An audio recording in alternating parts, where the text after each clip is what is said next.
ရှင်းမှချထားတယ် squishy ထဲမှာဘယ် squishy ကညှစ်လို့မရဘူး တမ်းရအောင် ဟဲ့ကျွန်တော်သိနေရလားဒီနေ့မှာတော့ squishy detective လုပ်မယ်မမဝိုင်ရဲ့ရှေ့မှာချထားတဲ့ squishy အမျိုးအစား10မျိုးထဲမှာ squishy မဟုတ်တာ2မျိုးပါနေရပေါ့နော်ညှစ်ကြည့်ကြမယ်မဟုတ်သေးဘူးဒါကြီးက squishy ဒိုနတ်ကလေးရော squishy လား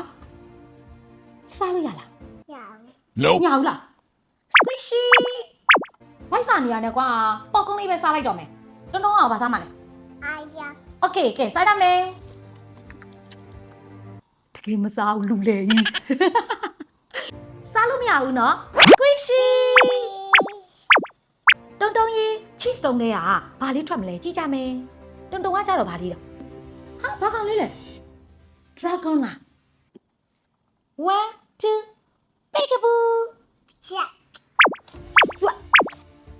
မောလိုက်တာအေးတောက်လိုက်အောင်မယ် တမ်းရရ ညနေမရဘူးလားဝါ squishy အတူကိုတွေ့ပြီ